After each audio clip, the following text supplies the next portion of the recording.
What you say? Money cannot buy happiness? Habibi, come to Saudi. আসসালামু আলাইকুম guys, কি অবস্থা? সবাই কেমন আছেন? আশা করি সবাই ভালো আছেন। জি আলহামদুলিল্লাহ, আমিও ভালো আছি। আজকে আপনাদের সাথে শেয়ার করব আমি বাংলাদেশ থেকে কিভাবে সৌদি আরব এসেছিলাম। তো ভিডিওটি সম্পূর্ণ দেখুন এবং এনজয় করুন। প্রথমত সবকিছু রেডি করে 4টার দিকে বের হয়েছিলাম এয়ারপোর্টের উদ্দেশ্যে, কারণ তারা বলেছিল ফ্লাইটের 4 ঘন্টা আগে এয়ারপোর্টে উপস্থিত থাকতে হবে, যেহেতু আমি প্রথমবার। তো আমি রাত 1টায় এয়ারপোর্টে উপস্থিত হয়ে গেছিলাম। আমার ফ্লাইট সকাল 9:30টায়। এখানে আসার পর আমি ভিডিও করতেছিলাম দেখে একজন আনসার ভাই আমার কাছে টাকা চেয়েছিল, বলতেছে তুমি ভিডিও করতেছো কেন, কার থেকে পারমিশন নিছো? আমি বলছি আমি একজন প্রবাসী যাত্রী, আমার দেশের এয়ারপোর্ট, আমি ছবি তুলবো, ভিডিও করবো, এখানে আমার রাইট আছে, আপনি নিষেধ করবেন কেন? যাই হোক, বাংলাদেশ বলে কথা। তো ফাইনালি আমি সবকিছু রেডি করে ইমিগ্রেশন শেষ করে ভিতরে চলে আসলাম। একটু পরে আমার প্লেন চলে আসবে, যেহেতু এখন 9টা বাজে গেছে। 9:30টায় আমার ফ্লাইট। একটু ঘোরাঘুরি করতে দেখি 9:30টা বাজে গেছে আর আমাদের প্লেনে চলে আসছে। আসলে এত কাছ থেকে প্লেন দেখে খুবই ভালো লাগতেছিল। এতদিন দেখতাম আকাশে উঠতেছে, আজকে আমি এই প্লেনের যাত্রী, ভাবতেই অন্যরকম লাগতেছে।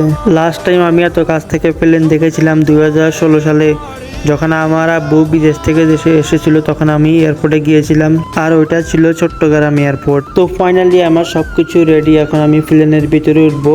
এখানে আবার চেক চলতেছে, সবকিছু ঠিক আছে কিনা দেখতেছে। তো আমার সবকিছু ওকে, এখন আমি ভিতরে চলে আসলাম, আমার সিট নাম্বারটা খুঁজতেছি।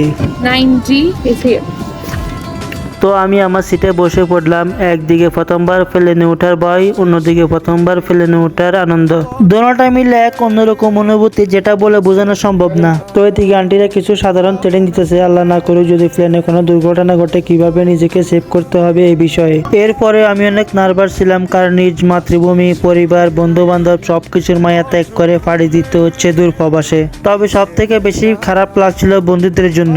আমার কিছু পার্সোনাল সমস্যা থাকার কারণে আমি আসার সময় তাদেরকে বলা হয়নি, এই জন্য আমি খুবই দুঃখিত বন্ধু। সত্যি তোদেরকে অনেক মিস করি, দোয়া করিস আমার জন্য। ইনশাআল্লাহ সফলতা পেলে আবার তোদের মাঝে ফিরে আসবো। তো ফাইনালি মাতৃভূমি ত্যাগ করার সময় হয়ে গেছে। যখনই প্লেন আকাশের দিকে উড়াল দিছে, বিশ্বাস করেন তখন আমার কলিজা লগে ছিল না, আমি খুবই ভয় পেয়েছিলাম। আর জানালার দিকে তাকিয়ে তাকিয়ে দেখতেছিলাম নিজ মাতৃভূমি উপর থেকে দেখতে কেমন।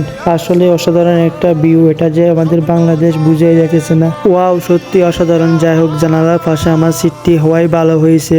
এত সুন্দর সুন্দর ভিউ গুলো আপনাদেরকেও দেখাতে পারতাছি, আমিও দেখতে পারতাছি, আসলে অনেক ভালো লাগতেছে। আর এখন যে সাগরটি দেখা যাচ্ছে এটা হচ্ছে আরব মহাসাগর। আমি প্লেনের ফাঁকার দিকে তাকাই আছি আর ভাবতাছি প্লেন কি চলতেছে না এখানে দাঁড়িয়ে আছে। প্লেন কিন্তু ঠিকই চলতেছে, কিন্তু বোঝা যাইতেছে না, শুধু ফ্যানের শব্দটা শোনা যাইতেছে। তো যাই হোক, এখন আমাদের লাঞ্চের সময় হয়ে গেছে আর ক্ষুধা লেগে গেছে। আর সামনের দিক থেকে সবাই খাবার দিয়ে আসতেছে, আমাকে কি দিয়ে এটা আপনাদের সাথে শেয়ার করব। আমার খাবারে চলে আসছে, তো আমাকে দিয়েছে একটা চিকেন বিরিয়ানি, যেটা আরব দেশে খ্যাপসা বলে, একটা দই, একটা পানি, আর সাথে চায়ের জন্য গরম পানি। কিন্তু দুঃখের বিষয় হচ্ছে যে আমাকে যে খাবারগুলো দিছে এগুলো আমি খাইতে পারি নাই, কারণ আমার লুচি টানে নাই। কথায় আছে না, কুত্তার এটা গিয়ে জমায় না, এরকম আর কি। এতদিন বাংলাদেশি খানা খাইছি, আজকে হঠাৎ করে আরব দেশে খানা, এই জন্য খাইতে পারি নাই। তো ফাইনালি আমি আমার গন্তব্যে চলে আসছি। আমি এখন রিয়াদ এয়ারপোর্টে আছি। এটা হচ্ছে রিয়াদ এয়ারপোর্ট। এখন আমি বাসে করে এয়ারপোর্টের ভিতরে ঢুকবো। তবে এয়ারপোর্টের ভিতরে আমার কাছে একটা জিনিস ভালো লাগছে, আমি আসার আগে আমার লাকিজটা চলে আসছে, ইভেন ফ্রি ওয়াইফাই। আমাকে রিসিভ করার জন্য চলে আসছে আমার এক বড় ভাই। আমার আকামা হওয়া পর্যন্ত আমি ওনার কাছে থাকবো, দেন আমি কাজে জয়েন হবো। তো ভিডিওটি আজকে এই পর্যন্তই। যদি ভালো লাগে একটা শেয়ার করে দিবেন, আর আমার পেজে নতুন হলে একটা ফলো করে দিবেন। সবাইকে অসংখ্য ধন্যবাদ। আসসালামু আলাইকুম, দেখা হবে নতুন কোনো ভিডিওতে।